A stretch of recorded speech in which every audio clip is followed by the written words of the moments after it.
मीठे बच्चे, तुम्हारे पास जो कुछ है उससे ईश्वरीय सेवा में लगाकर सफल करो। कॉलेज कम हॉस्पिटल खुलते जाओ।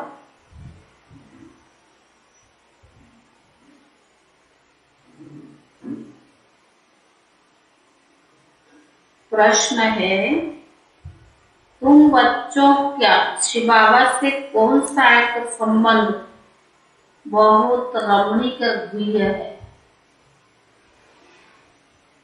तुम बच्चों का शिव बाबा से कौन सा एक संबंध बहुत रमणीक और गुह्य है? उत्तर है, तुम कहते हो शिव बाबा हमारा बाप भी है, दो बच्चा भी है, परंतु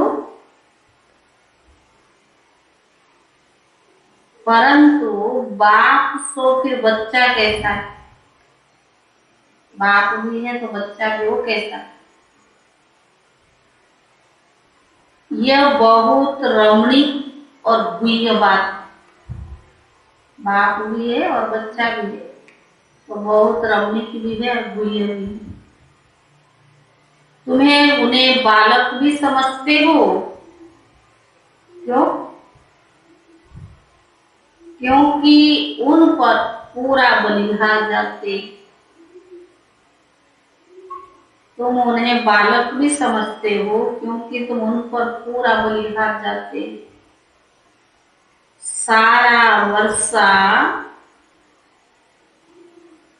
पहले तुम उनको देते थे। सारा वर्षा पहले तुम उनको देते हो। जो शिव बाबा को अपना वारिस बनाते हैं वही 21 जन्मों का वर्षा पाते हैं। जो शिव बाबा को अपना वारिस बनाते हैं वही 21 जन्मों का वर्षा पाते हैं। यह बच्चा माना शिव बाबा कहता है कि मुझे तुम्हारा धन नहीं चाहिए। यह बच्चा यानी शिव बाबा कहता है कि मुझे तुम्हारा धन नहीं चाहिए, तुम सिर्फ श्रीमत पर चलो।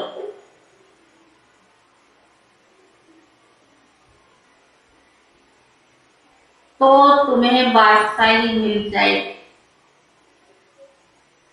बाबा ने कहा, बाबा को जरूरी थोड़ी करा, जिसके पास धन नहीं है वो क्या स्वर्ग में नहीं जाएगा? जाएगा। लेकिन अगर जो बाबा जैसे कह रहा है अगर उसी श्रीमत के अनुसार चलते हैं तो तुम्हें बादशाही मिल जाएगी।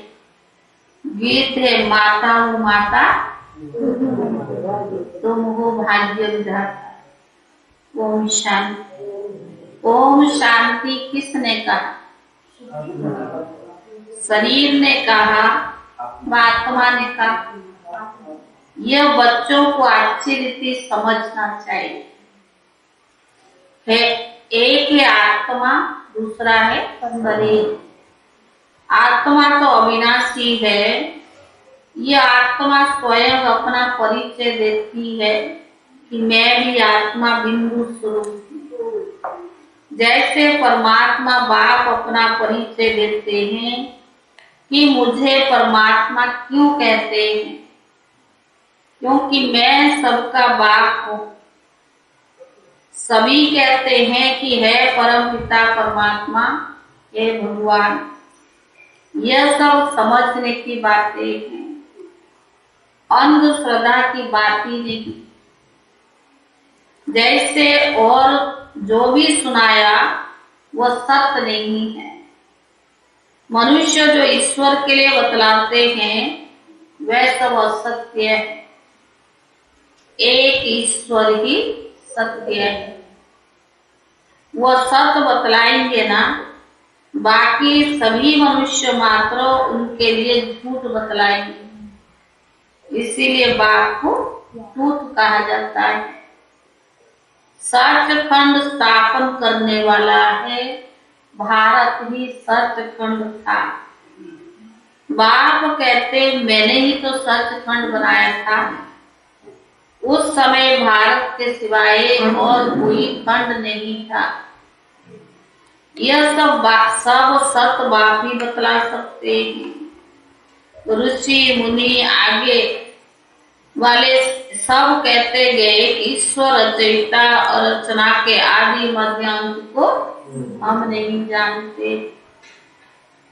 नेति नेति करते गए हैं, कोई भी परिचय दे न सके। बाप का परिचय बाप ही देते हैं। मैं तुम्हारा बाप हूँ। मैं ही आकर नई दुनिया की स्थापन कर पुरानी दुनिया का विनाश कराता हूँ। शंकर द्वारा बाबा देखो इतना सब कुछ करके और करवा के, मैं कुछ नहीं करता हूँ, शंकर द्वारा होता है। नई सृष्टि ब्रह्मा द्वारा रचता हूँ। मैं ही तुमको अपना सत्य परिचय देता हूँ। बाकी जो मेरे लिए तुमको सुनाएंगे वे सब झूठ ही सुनाएंगे। द्वापर से जो सुना और बाबा ने जो सुनाया तो कौन सा सत्य है? बाबा ही तो सत्य है ना, झूठ है।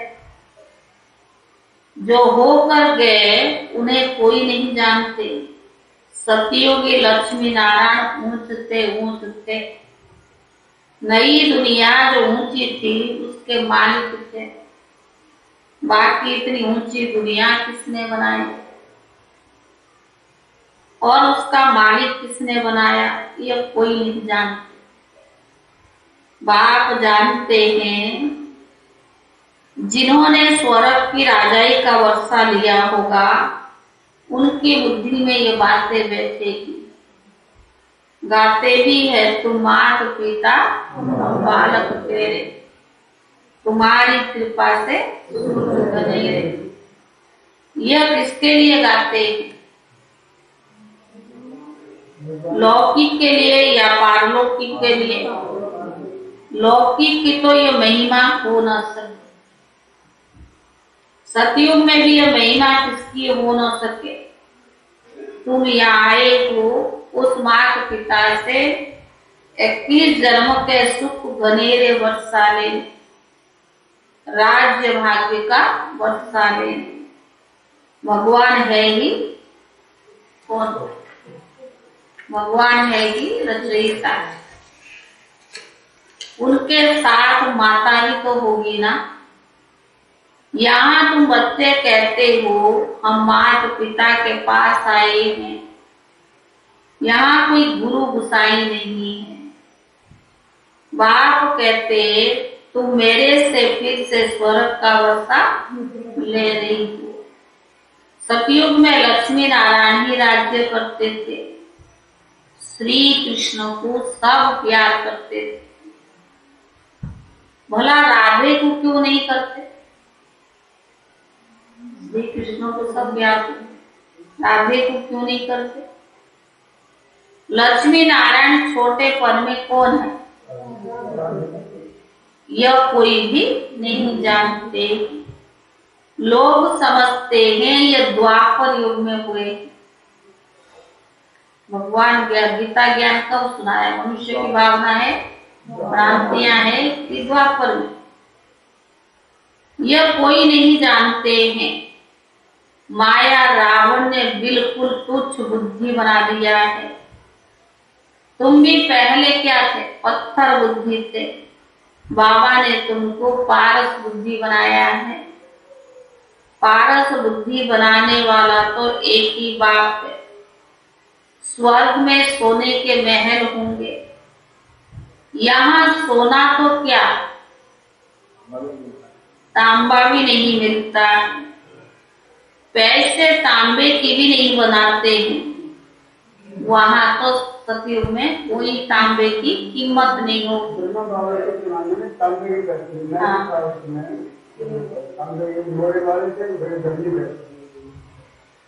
यह जो गाया हुआ है, किनकी दबी रही धूल में, किनकी राजा गाए, वह फिर होना जरूर।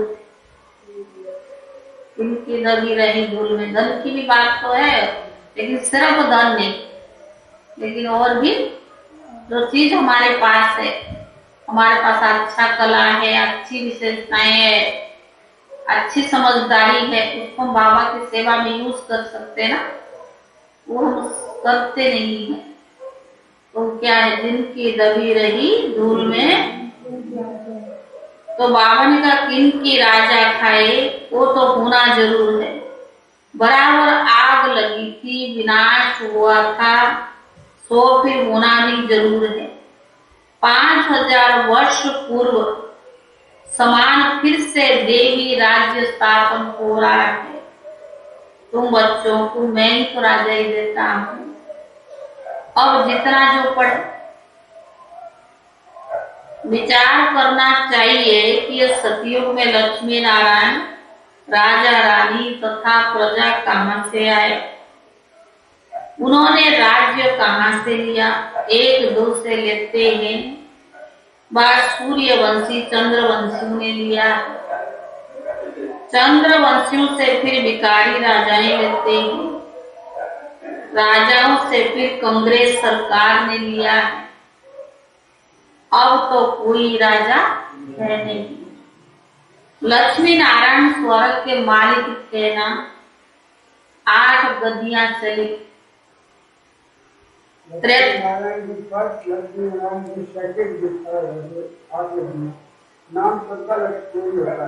आठ गद्दियां चली, लक्ष्मी नारायण के नाम से तो 8 गद्दियां चलेगी ना। त्रेता में राम सीता का राज्य चला, फिर माया का राज्य शुरू हुआ। विकारी राजाएं निर्विकारी राजाओं के मंदिर में जाकर पूजा करने लगे। पूज्य थे वही फिर पुजारी बने। अभी तो विकारी राजाएं भी नहीं रहती। अब फिर वही दुनिया की हिस्ट्री जोग्राफी रिपीट हो। नई दुनिया के लिए बाप ने तुमको राजयोग भी सिखलाया था। बेहद के बाप से वर्षा लेना है। जो इम्तिहान पास करेंगे वही, बाबा तो पढ़ाई पढ़ा रहा है, पढ़ाई माना इम्तिहान जरूर होगा, और जो इम्तिहान पास करेंगे वही कलप कलप ऊंच पद पाई। यह है पढ़ाई यानी गीता पाठशाला। वास्तव में इनको गॉड फादरली यूनिवर्सिटी कहना चाहिए। जैसा अच्छा यूनिवर्सिटी है जो मनुष्य से देवता बन रहे हैं, देवी गुण धारण कर रहे। स्कूल में कोई कितनी, कॉलेज में भी, यूनिवर्सिटी तो दुनिया में बहुत है, पढ़ाई भी पढ़ाई जा रहा है, लेकिन उससे मनुष्य का जीवन नहीं बन रहा है। और बाबा हमारी जीवन बना रहा है, क्योंकि इनसे भारत स्वर्ग बनता है। परंतु इस बात को सभी समझते नहीं। हाँ, कुछ देरी है, सबको पता पड़ जाएगा कि भगवान आया है और अपना कार्य पूरा करके भी जा रहा है।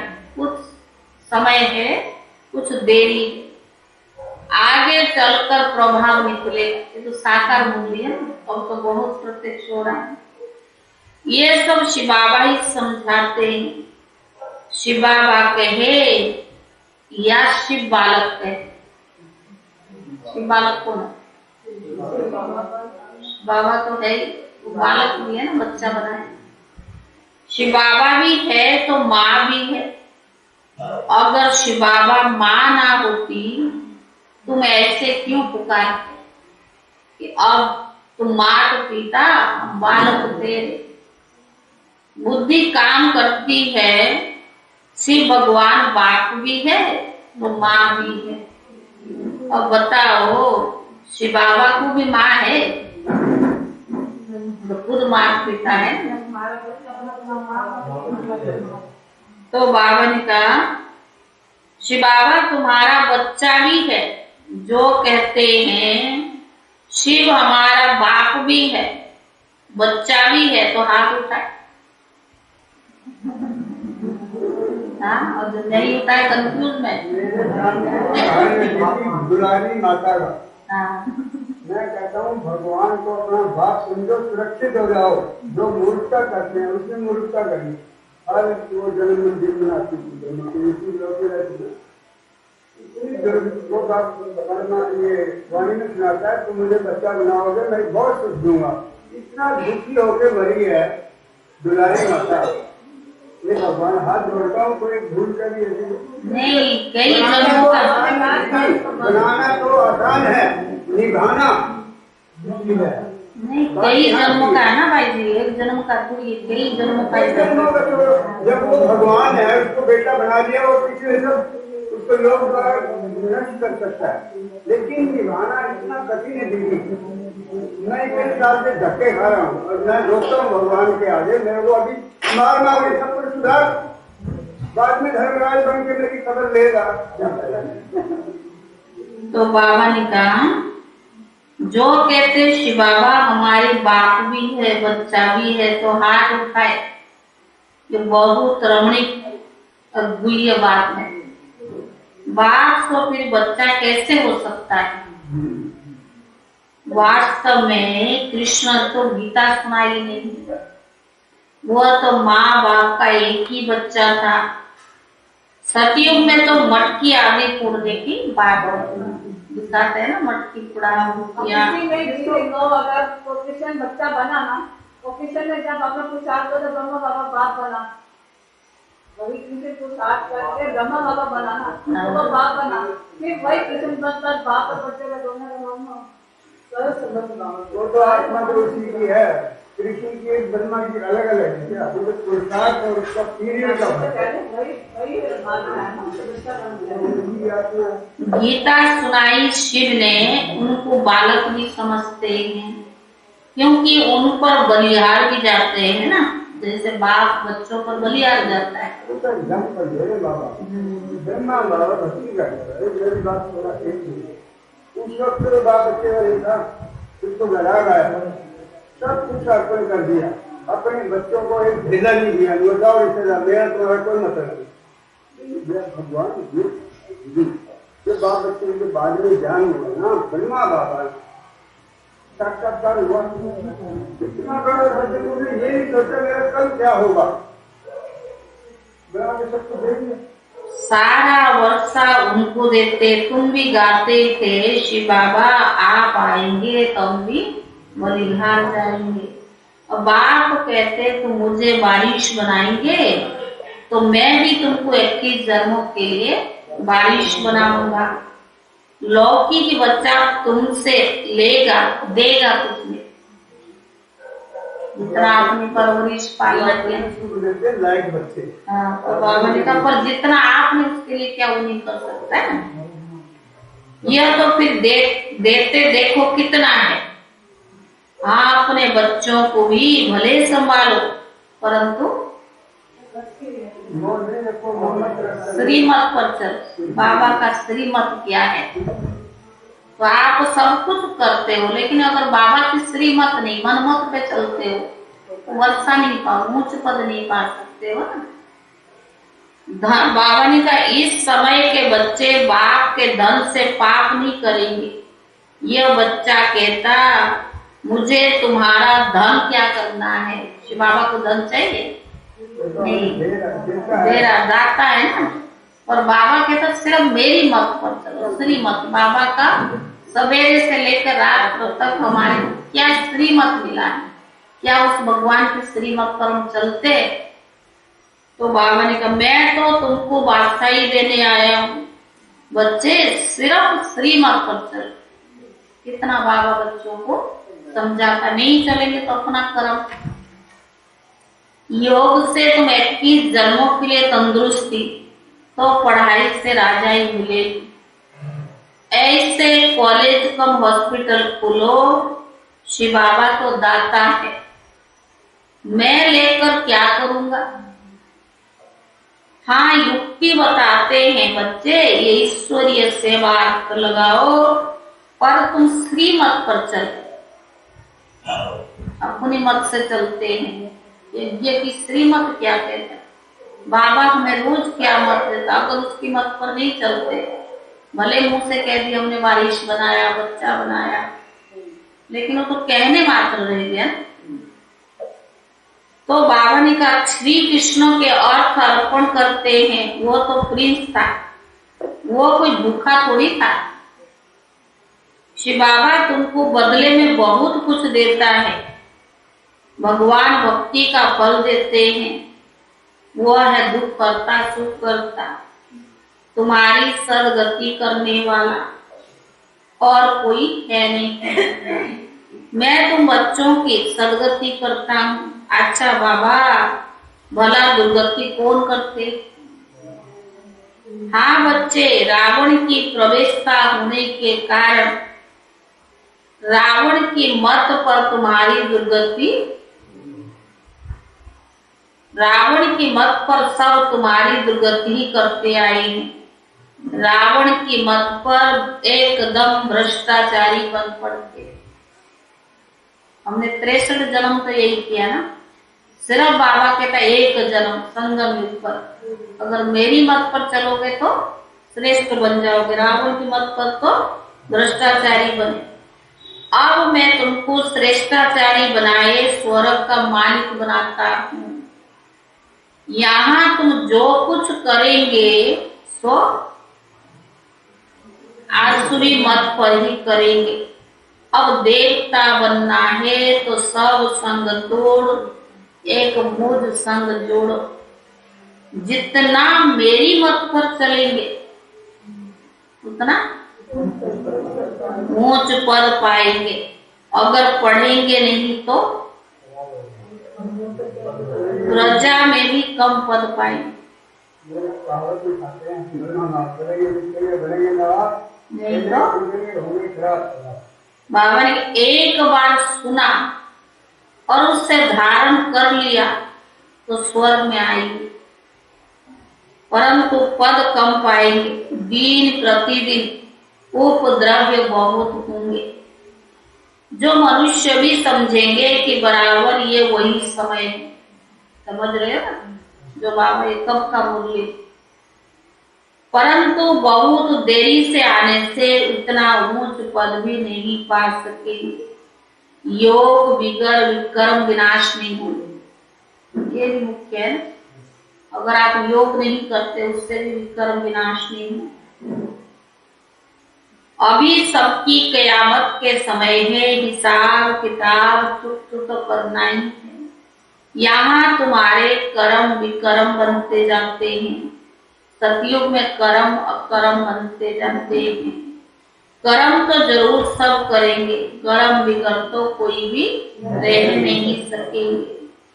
आत्मा कहती है मैं ये कर्म करती हूँ, रात को थक जाने के कारण विश्राम लेता हूँ। इस ऑर्गन्स को अलग समझ सो जाता हूँ, जिसको नींद कहा जाता है। अब बाप कहते हैं मैं आत्माओं को सुनाता हूँ, सो तुम ये धारण करो। शरीर को थोड़ी सुना रहा, 63 जन्म तो शरीर का ज्ञान सुने ना, और शरीरधारी से सुने। अभी बाबा खुद निराकार है तो किसको धारण करना? आत्मा को धारण। ग्रस्त व्यवहार में रहते पढ़ाई भी करो, पढ़ाई से ही तो ऊंच पद मिलेगा। पवित्र बनने बिगड़ ये ज्ञान बुद्धि में नहीं बैठेगा। माया बुद्धि को अपवित्र बनाती है, इसीलिए बाप का नाम है पतित पावन। गाते हैं ना तुम मात पिता हम बालक तेरे, परंतु वो तो गाते, बाबा ने कहा परंतु तुम अब प्रैक्टिकल में यहाँ बैठे हो, जानते हो इस सहज राजयोग के बल से 21 जन्मों के लिए हम स्वर्ग के मालिक बनेंगे।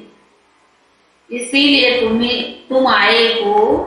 भक्ति मार्ग में तुम गाते थे अब गायन बंद हुआ। स्वर्ग में गायन होता ही नहीं, फिर भक्ति में होगा।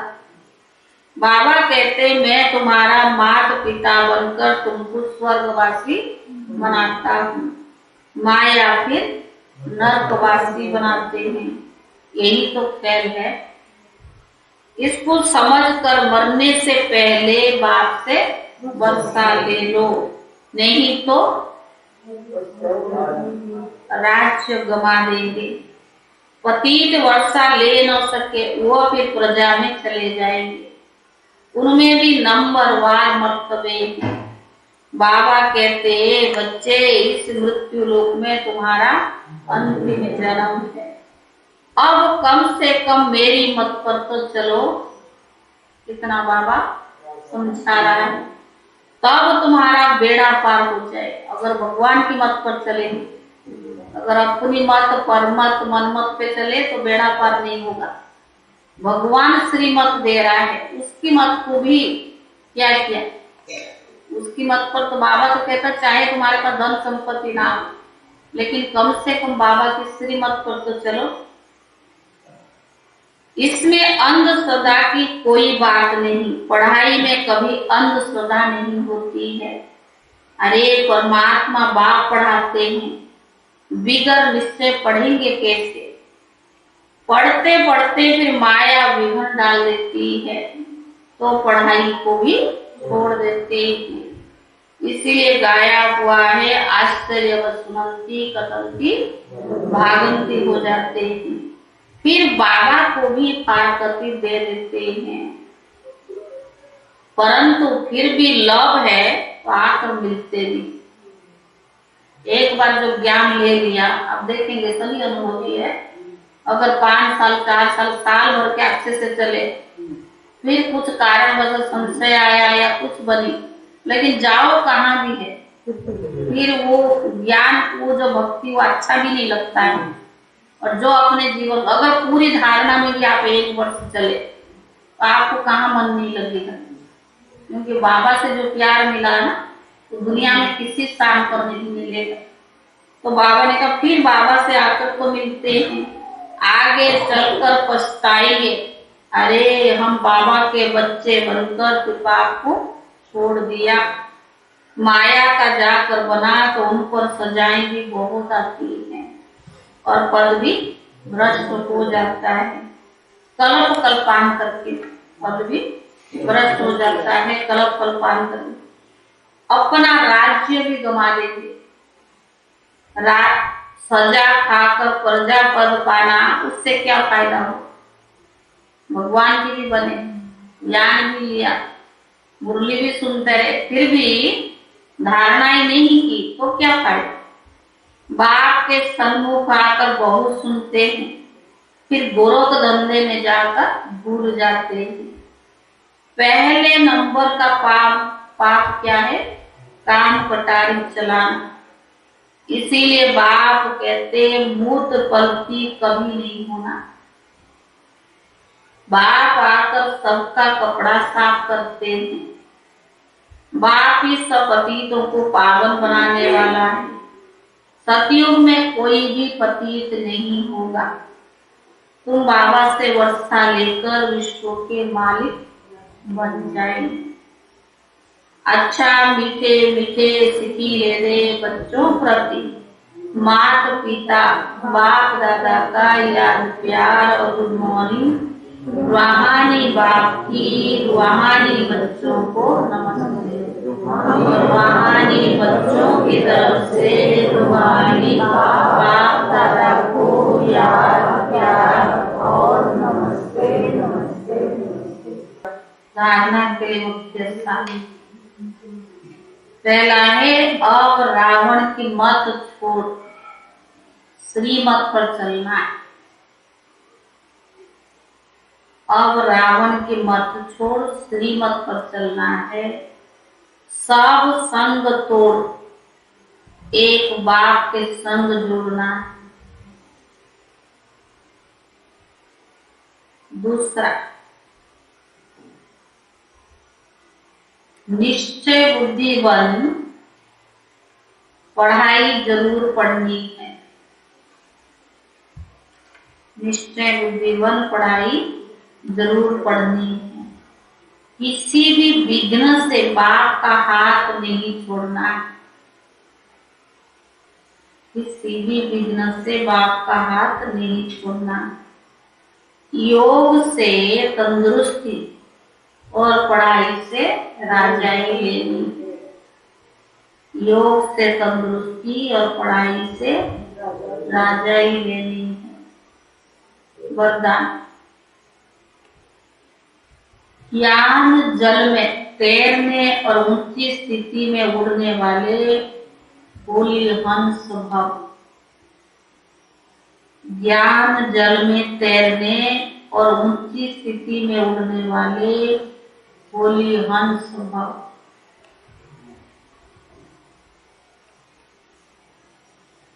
जैसे हंस सदा पानी में तैरते भी है और उड़ने वाले भी होते हैं। ऐसे जैसे हंस तैरता भी है और उड़ता भी है, तो ऐसे आप सच्चे होली हंस बच्चे उड़ना और तैरना जानते हो। उड़ना भी जानते हो, तैरना भी जानते हो। ज्ञान मनन करना अर्थात ज्ञान मनन करना अर्थात ज्ञान अमृत व ज्ञान जल में तैरना और उड़ना अर्थात ज्ञान मनन करना अर्थात ज्ञान अमृत व ज्ञान जल में तैरना और उड़ना अर्थात ऊंची स्थिति में रहना। ऐसे ज्ञान मनन करने व ऊंची स्थिति में रहने वाले होली हंस कभी भी दृढ़ शिकस्त व नाउम्मीद नहीं हो सकते।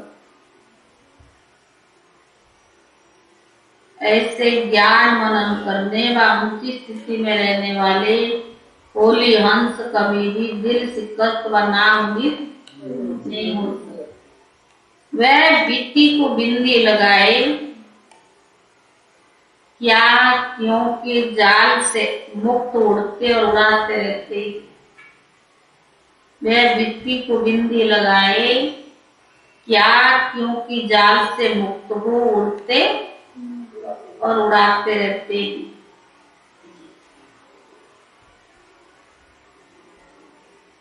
स्लोगन। मणिवन बाघ के मस्तक के बीच में चमकने वाले की मस्तक मणि है। स्लोगन है मणिवन बाघ के मस्तक के बीच में चमकने वाले की मस्तक मणि। ओम शांति।